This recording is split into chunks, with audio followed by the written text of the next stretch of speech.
Hello everyone, welcome back. I'm Ayushi and I'm a CBSE 10th grader.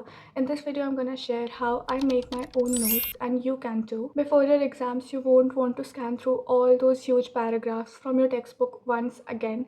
You'll end up wasting your time if you do that. So basically, you accumulate all the important information which has to be in your mind, which you have to retain for a particular subject or a topic in your notes. I'll be sharing some tips regarding note making, and at the end I'll also show you guys my own personal handwritten notes, so you can basically get the idea of my own personal style and you can take reference from that also. So yeah, let's start. First tip, which is really important: do not write everything from the book. It is not gonna help you. Notes are supposed to be precise and short, which will give you information in less time. You have to write only a few things like definition, formulas, dates, important points, and keywords. While making notes, always remember that the book is for the details and your notes are for your revision. Second tip, do not run for the aesthetics. You just have to make your notes clean and neat. They should be readable, that's it. Pastel colored highlighters and colorful pens are not gonna make your notes retain in your memory. You can use the three color rule. Basically, you have to use three colored pens: blue, black, and red. And see, only use red if you're making the notes in your own personal notebook and not the school valley notebook. Otherwise, you're gonna get scolded. I personally used only two colored pens, blue and black. Black you can use in the headings, blue to explain all that, and red for any other additional information that you have to remember. Draw your diagrams using a pencil. It helps to make the notes more readable and neat.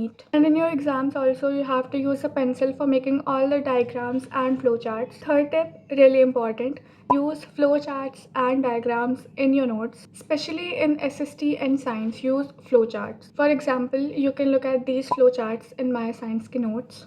I hate reading long, huge texts in my notes, so I convert them into flowcharts, and from that, they're more easier to learn. In your revision, they're also gonna save your time a lot. Fourth, make a formula sheet. In maths and physics, particularly, you have to make a formula sheet. You can use a leftover page from your notebook, and even you can use a small notebook in which you write all the formulas. And if you want to add more, you can add laws, theorems, and some diagrams. Leave one or two lines after each and every topic so you can add more explanation to it after you find it. Sixth, also really important and my favorite, write in points and not in paragraphs. And trust me, it is not easy to learn from paragraphs. If you have that in flowcharts and diagrams and points, it is really easy. It is comparatively easier to learn. And basically, if you have a visual memory like me, it is gonna retain in your mind like crazy. For instance, you can take a look at these pictures from my notes. Seventh, actively recalling. Basically, it means revising all the contents you learned. You can do this by two methods. First is question and answer method. इसमें तुम्हें एक question frame करना होगा. अगर तुम नहीं करना चाहते, then search it on the internet, and if you have a question bank जो कि टॉपिक्स को सेपरेट करके उसमें क्वेश्चंस हो, तो तुम उसको प्रैक्टिस कर सकते हो. If you do not have that, then search this term on Google. You will get a lot of questions and now you have to answer them by writing. बोल के तुम्हें लगेगा कि you know all that, but when it comes to writing you can fumble, and in the exam the examiner is not gonna come and read your mind, right? So you have to put it on the paper.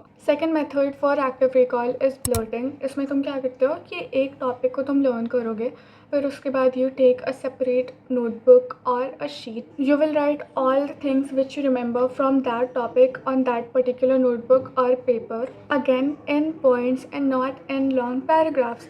Even for the language subjects, it works. And once you're finished, open your book and see what you have missed, and again repeat this step. It is a lengthy process, but it is great for people who learn through writing.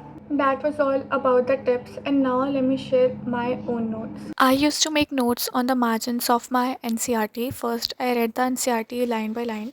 Then, I wrote short notes in the margins, only in points and not in paragraphs. You're only supposed to write keywords, dates, causes, effects, and definitions here. Before my exams, these were gold mines for me.